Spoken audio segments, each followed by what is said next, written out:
Bismillahirrahmanirrahim. Assalamualaikum warahmatullahi wabarakatuh.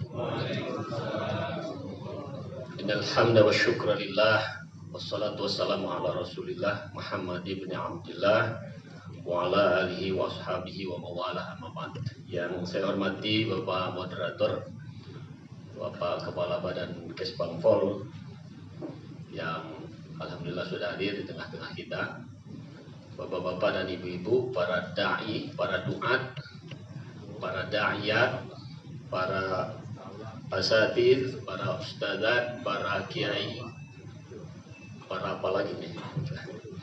Para kiai, para tokoh-tokoh, para ulama yang saya takzim tentu saja, apalagi berkhidmat, bergiat di dalam pengembangan keamanan dan ketertiban masyarakat melalui dakwah. Alhamdulillah, puji syukur kita sampaikan kehadiran Allah SWT atas karunia nikmatnya. Kita semua dalam keadaan sehat. Pada kesempatan ini saya mewakili Majelis Ulama Indonesia Provinsi Lampung. Seyogianya tentu saja Ketua Umum, tapi pada kesempatan ini saya sampaikan salam Pak Ketum, karena beliau sedang berada di kota Mekah, Madinah, menunaikan ibadah haji, menunaikan tugas sebagai Amirul Hajj Haji Indonesia di tahun 2022 ini. Mudah-mudahan tanggal 28 beliau sudah bisa berada di tanah air. Saya ucapkan terima kasih pada Polda, khususnya yang menangani Dai Kamtibmas ini, yang sudah mempercayakan Majelis Ulama Indonesia untuk menjadi narasumber, menjadi salah satu narasumber. Kalau nggak salah, Ustadz Dr. Abdul Syukur juga menjadi narasumber. Beliau adalah salah satu ketua Majelis Ulama Indonesia Provinsi Lampung. Bapak dan Ibu hadirin sekalian yang saya hormati, saya mohon maaf, ini para asatidz, para ustadz, para masyayikh, para kiai, para ahlinya. Jadi saya tidak mau menggarami lautan, tapi saya ingin kita bersama-sama melakukan refleksi, merenungkan, mengambil hal-hal yang perlu kita gali dari ajaran-ajaran agama kita, untuk bagaimana kita membangun dan mengembangkan Islam dan khususnya dakwah wasatiyah sesuai dengan tema, subtema yang diberikan kepada Majelis Ulama Indonesia. Subtema yang diberikan kepada Majelis Ulama Indonesia adalah peran Majelis Ulama Indonesia dalam mengembangkan dakwah wasatiyah. Tentu yang pertama kita harus pahami terlebih dahulu apa itu dakwah wasatiyah. Yang pertama perlu sama-sama kita garis bawahi bahwa Islam itu sejatinya adalah agama wasatiyah. Sebagaimana bisa kita pahami dari firman Allah Al-Quranul Karim yang menjadi dasar ajaran Islam, surah Al-Baqarah ayat 143, yang insya Allah para da'i, para kiai, para ustadz yang hadir di sini ini sudah hafal di luar kepala. A'udzubillahi minasyaitonirrajim, wa kadzalika ja'alnakum ummatan wasata litakunu syuhada'a 'alan nas wa yakuna ar-rasulu 'alaikum syahida ila akhiril ayat. Kalau kita terjemahkan, kalau kita pahami dalam bahasa kita, bahasa Indonesia, karena Al-Quran itu berbahasa Arab, demikianlah telah kami jadikan kamu semua umat Islam, ya. Kamu semua yang dimaksud itu adalah umat Islam, ummatan wasato, umat tengahan, umat yang moderat, ummatan wasato. Atau para ulama sebagian memahami umat pilihan, umat pilihan. Litakunu syuhada'a 'alan nas, agar kamu sekalian menjadi saksi di hadapan umat manusia, wa yakunur rasulu 'alaikum syahida, dan rasul itu menjadi saksi atas kamu sekalian. Kalau tafsir ayat itu seperti apa, para ulama, para kiai tentu lebih tahu. Antum a'lamu bi umuri dunyakum. Ini dunianya para ulama. Tentu para ulama lebih tahu. Tetapi saya menyimpulkan, ya, menggarisbawahi dari beberapa definisi, dari beberapa pengertian yang digariskan oleh beberapa ulama, ya. Pada dasarnya kalau kita menggali kitab-kitab tafsir, apa makna wasat? Wasatun yang kemudian menjadi dasar dari istilah wasatiyah itu. wasatiyah ya. Wasatun itu menurut para ulama itu tengahan, pertengahan, adlun, di tengah-tengah, tidak di kanan, tidak di kiri. Kemudian ada yang memahaminya atau memberi definisi, memberi pengertian al-khiyar. Wa kadzalika ja'alnakum ummatan wasato, yang maksud ummatan wasato itu umat al-khiyar, maksudnya umat yang terpilih. Kemudian ada yang mengatakan umat yang afdol, yang lebih baik, yang terbaik di antara kalian. Udul, nah, ada yang mengatakan udul itu sama dengan adil, yang di tengah-tengah tadi itu, khiyar, pilihan ya. Jadi itu beberapa pengertian yang digariskan oleh ulama-ulama besar di dalam kitab-kitab tafsir mereka, antara lain Tobari, Imam Tobari di dalam tafsir Tobari, Qurtubi juga di dalam tafsirnya, juga bahkan Ibnu Katsir juga begitu di dalam tafsirnya. Umatan wasaton. Kita singkat saja bahwa Islam adalah agama wasaton, agama tengahan, pertengahan dalam segala hal. Dalam segala hal, bukan ekstrim kanan, bukan ekstrim kiri. Dalam konsep ekonomi,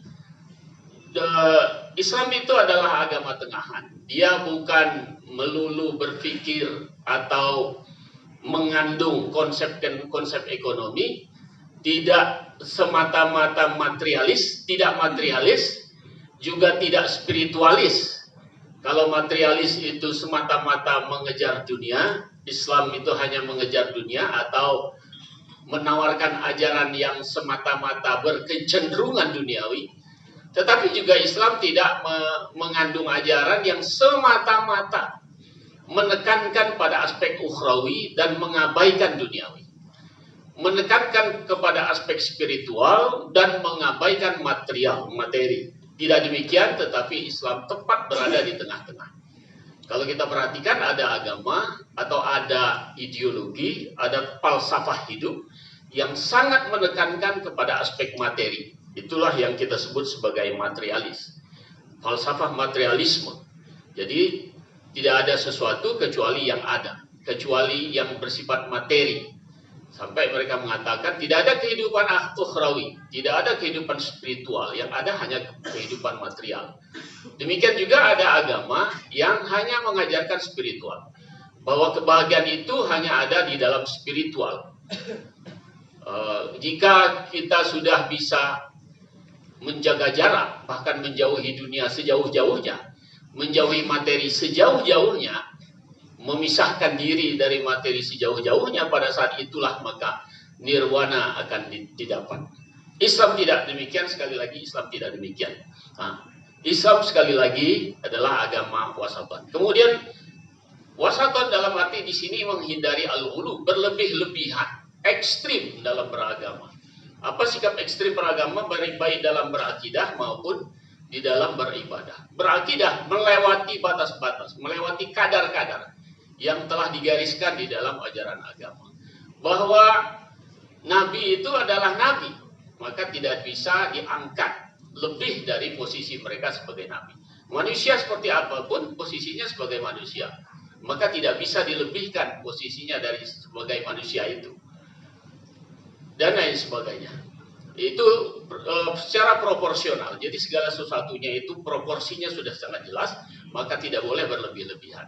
Termasuk dalam beribadah tidak boleh berlebih-lebihan. Bapak kiai, para ustadz, para masyayikh mungkin pernah dapat cerita bahwa para sahabat itu saking semangatnya ingin dekat kepada Allah, ingin menjadi orang yang terbaik, maka ada yang mengatakan, saya tidak akan pernah nikah, saya akan terus beribadah sepanjang malam, tidak akan pernah tidur, saya terus akan berpuasa, tidak pernah akan berbuka. Tetapi itu didengar oleh Nabi. Kata Nabi, saya ini adalah orang yang terbaik, orang yang sudah mendapatkan jaminan untuk masuk surga. Tetapi saya juga kawin, saya juga puasa, tetapi pada saat yang lain juga saya juga berbuka, saya sholat malam, tetapi saya juga tidur, kata Nabi.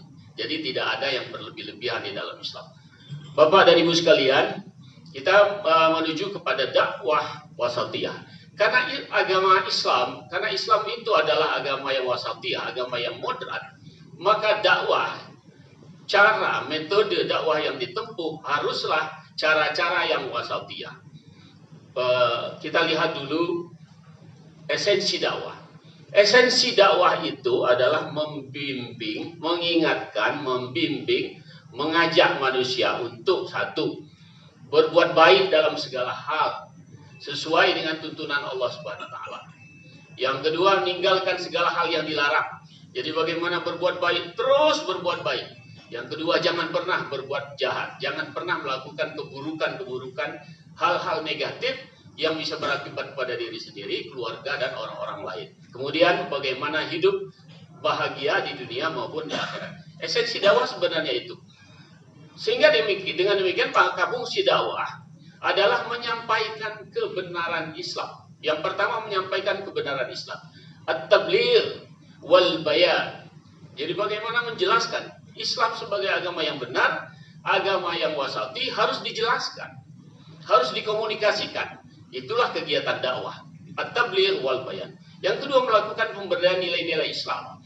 Di dalam Islam itu ada nilai-nilai kebaikan. Ada hal-hal yang baik yang diajarkan. Kemudian ada juga hal-hal yang buruk. Maka yang baik itu harus disampaikan. Yang buruk itu harus dicegah, jangan sampai terjadi. Itulah fungsi dari dakwah itu sebenarnya itu. Sehingga kehidupan ini berada dalam kehidupan yang harmoni, yang baik, yang membuat semua orang menjadi bahagia, membuat semua orang merasakan kehidupan yang nyaman, aman, tentram, damai. Baldatun thayyibatun wa rabbun ghafur.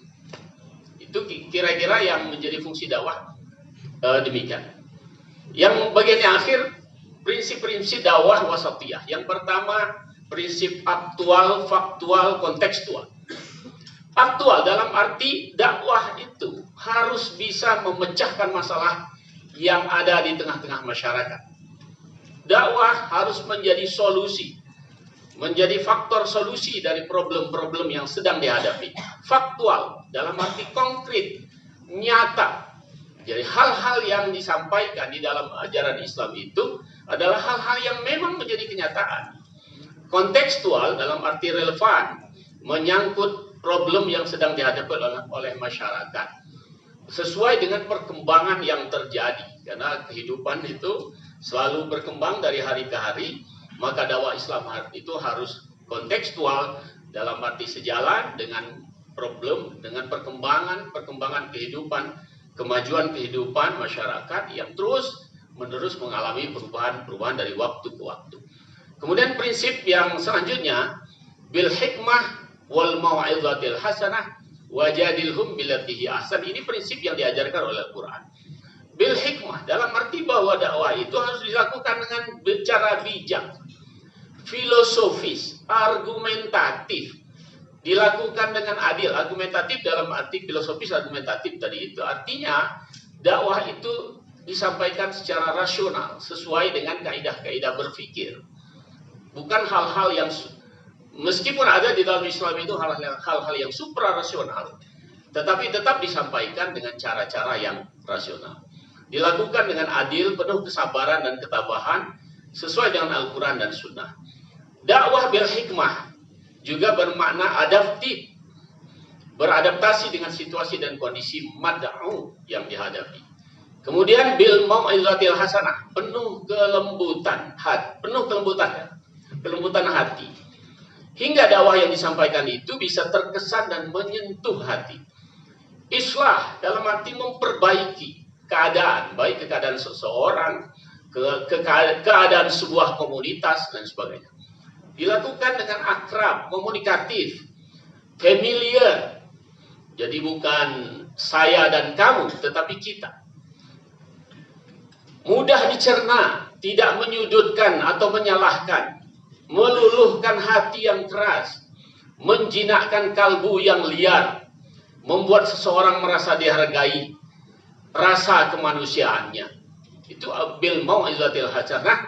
Dan bila terpaksa terhadap orang-orang yang ngeyelan, ya, agak sulit untuk didekati dengan dua cara itu, maka mujadalah billati hiya ahsan. Diskusi, berdebat dengan cara yang terbaik, dengan cara yang sopan, saling menghargai, tidak arogan. Perdebatan yang baik dengan argumentasi yang logis, dengan tetap menjaga sikap arif, lembut, tidak merendahkan lawan bicara.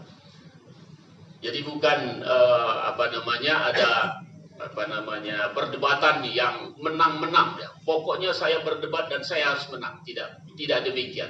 Tetapi berdebat dalam arti bagaimana misi itu sampai tanpa harus merendahkan dan mengalahkan lawan berdebat.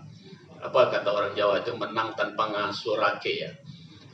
Nah, kemudian prinsip yang terakhir, integrasi antara tawasau bil haq wa tawasau bis sabr.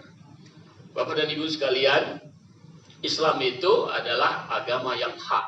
Di dalamnya adalah kebenaran-kebenaran di dalamnya itu. Tetapi kebenaran-kebenaran itu tidak bisa diterima dengan benar, tidak bisa memunculkan situasi yang benar, tidak bisa melahirkan situasi yang benar kalau tidak dilakukan dengan as-sabr, dengan sabar. Nah, sabar itu maknanya seperti apa? Tentu saya kira sangat luas sekali. Jadi dua hal ini harus diintegrasikan. Menyampaikan kebenaran tetapi tidak dilakukan dengan cara yang benar, maksudnya tadi dilakukan dengan sabar, maka tidak akan melahirkan kebenaran. Tidak akan melahirkan situasi yang benar. Situasinya justru tidak produktif. Jadi menyampaikan pesan kebenaran, tawasau bil haq, itu adalah kewajiban bagi para dai, khususnya bagi mereka yang sudah mendalami, mempunyai pengetahuan yang memadai tentang ajaran Islam itu. Wajib itu, balighu anni walau ayat ya. Sampaikan dariku walaupun hanya satu ayat. Artinya mereka yang punya pengetahuan minim sekalipun tetap harus disampaikan pengetahuan itu, harus diamalkan. Ngajak ke surga itu jangan masuk surga itu jangan sendiri gitu kata para dai, harus ngajak-ngajak. Maka bagi orang yang punya pengetahuan, bagi orang-orang yang sudah memiliki prasyarat yang memadai, maka dia harus lakukan kerja dakwah itu. Tetapi tausiah bil haq mesti disampaikan dengan kesabaran. Tausiah bis sabr wa tawasau bis sabr. Jangan menjadi kontradiksi. Menjadi kontradiksi kalau kebenaran itu tidak disampaikan dengan kesabaran. Kebenaran ajaran-ajaran Islam yang benar itu justru disampaikan dengan cara marah-marah. Cara marah-marah, emosional ya. Dai di atas mimbar menyampaikan kebenaran. Butir-butir kebenaran yang disampaikan oleh dai di atas mimbar. Tetapi luar biasa disampaikan dengan cara marah-marah, mencaci maki orang. Termasuk orang-orang yang tidak bersalah sekalipun dicaci maki. Orang-orang yang dia tidak tahu umpamanya bahwa dia melakukan sesuatu tapi dicaci maki di atas mimbar. Malah bukan melahirkan situasi yang baik, melahirkan situasi yang kontraproduktif. 5 menit lagi, Pak. Sehingga dengan demikian maka dua hal ini antara tawasau bil haq wa tawasau bis sabr itu harus menyatu menjadi satu, tidak boleh dipisahkan. Al haq itu harus disampaikan memang, tetapi al haq itu harus disampaikan dengan as-sabr, dengan cara yang sabar, telaten, strategis, dalam arti mempertimbangkan strategi yang baik, yang efektif, tidak dengan cara marah-marah, emosional, membakar emosi, ya. Agitatif, membakar emosi. Allahu Akbar, perang. Pulang orang dari situ itu, aduh, kurang ajar katanya. Emosinya tersulut, pulang dari mendengarkan khutbah ceramah dari seorang dai yang berapi-api, emosional tadi itu tersulut emosinya, sehingga semua orang mau dijotosnya. Lihat kebatilan itu mau dibakarnya dan lain sebagainya. Pokoknya dia ingin melakukan segala sesuatu dengan cara-cara kekerasan. Itulah menyampaikan dakwah, bukan dengan cara kesabaran. Dakwah wasatiyah itu, Bapak dan Ibu sekalian, adalah sebuah keniscayaan, sebuah keharusan. Dakwah dengan kekerasan, dengan cara emosional, agitatif, menghasut, dan lain-lain, itu tidak akan pernah menghasilkan hasil yang baik. bahkan akan membuahkan hasil yang kontraproduktif karena akan memicu kekerasan. Kalau kita mendidik anak dengan cara yang keras, maka anak kita akan menjadi orang-orang yang keras. Kalau kita menyampaikan agama ini dengan cara-cara yang keras, kekerasan verbal, apalagi kekerasan perbuatan yang keras ya, maka nanti akan melahirkan mad'u yang keras juga. Mad'u yang keras, yang bersifat keras, anarkis, bersifat anarkis. Sementara satu kekerasan itu akan memicu kekerasan yang lain. Umpamanya ada kemungkaran, kita anggap kemungkaran perjudian, perzinaan. Kemudian kita ingin menghilangkan itu dengan cara kekerasan. Kekerasan itu tidak akan berhenti. Kekerasan itu akan memicu kekerasan yang lain. Itulah yang disebut dengan cycle of violence. Satu kekerasan yang dilakukan akan memicu kekerasan yang lain, sehingga nanti akan terjadi lingkaran kekerasan. Tidak selayaknya menegakkan ajaran agama dilakukan dengan cara-cara kekerasan, termasuk dengan cara-cara kekerasan verbal, kekerasan omongan, kekerasan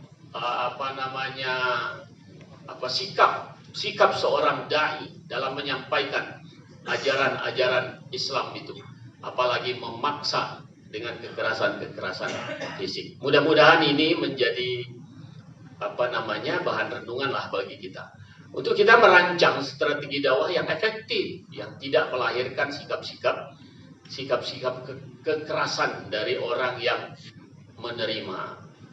Kalau kekerasan yang terjadi akibat atau sebagai hasil yang diciptakan oleh cara-cara dakwah yang dilakukan oleh dai, maka itu akan mencoreng ajaran agama Islam.